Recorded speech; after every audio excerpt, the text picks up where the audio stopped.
Hello everyone! Today I'm going to start a new series within a weekly summary of the Daf Yomi, and we are at the moment learning Mesechet Ketubot, and I'm going to talk about the Dafim between Daf Bet till Daf Het, which is number 2 to 8 respectively, and tie it in with a fantastic idea, Be'ezrat Hashem. And we actually learn inside page 5b, which is Hey Amud Bet, a great idea with regards to the evil, the terribleness of Lashon Hara, evil speech.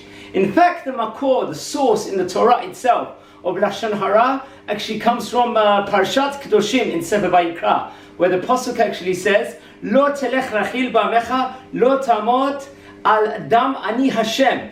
It just states that one shouldn't become a talebearer among its people, and you should not stand upon the blood. I am Hashem your God. Within regards to how bad speaking Lashon Hara or listening to Lashon Hara is, it could be equated as potentially murder even. That's how severe it is.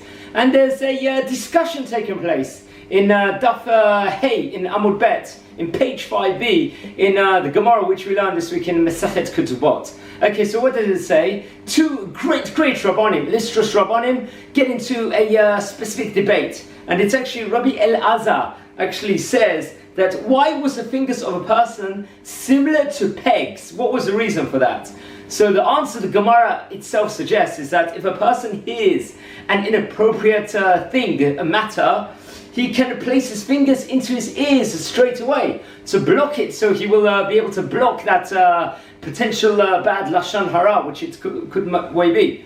Also, Rabbi Yishmael adds a further opinion where he actually states that why the entire ear had to be hard and the earlobe itself had to be soft. What was the reason for this, respectively? So the answer the Gemara itself suggests is that if a person hears something bad, he will bend the earlobe into the ear to seal it, so it will prevent himself from hearing it, respectively. And we see many great Rabbanim that ran away from listening to any of Lashon Hara. There was a great rabbi that was called the Stipler. He lived about 100 years ago or something. His actual full name was Rabbi Yaakov Yisrael Kanievsky, respectively. It was great rabbi, one of the Gadol Adors, one of the leading rabbis 100 years ago. And he actually had a hearing impediment. He couldn't hear totally fully. So they suggested, the doctor suggested the use of hearing aid. However, he always constantly rejected this notion. He didn't want to, and he actually said he refused to use a hearing aid because he stated that the important things he will hear anyway, but the unimportant things he wants to block from his ears. He doesn't want to hear it because unfortunately so many times it could be something unnecessary that is spoken, and he wants to avoid listening to that potential Lashon Hara. So the important things anyway he will hear. And it can be so destructive, the Aveira of Lashon Hara itself, like we learn in Mesechet Ketubot, which we're learning at the moment in page 5, which we've learned this week. And there was a famous story that was talked about several years back. There was a rabbi of a very prestigious rabbi of the name Rabbi Shlomo R, let's just call him. He was a rabbi of a cheder, a yeshiva for young children. And it was a place where many people were struggling to afford the fees, with regards to the tuition fees for the school itself, and people were struggling over there. So one time it was on a summer's day, he went to a delicatessen, a butcher, to buy some meat. And bought the most expensive, delicious cuts of meat, which came to $132 actually. And someone saw him, a parent from this school where he was teaching in, that was struggling, let's just say financially, saw him spend $132 on a very big bag of very expensive meat. And quickly they informed other students, other parents, look at what this Rabbi Shlomo R, he's spending all this money. We're struggling so much to pay our fees, and he's spending this fortune, $132. And it went around text messages, on WhatsApps, on everywhere around the internet. And then all of a sudden 400 different families were talking and engaging about this and criticizing him and sort of bad-mouthing him with regards to this thing.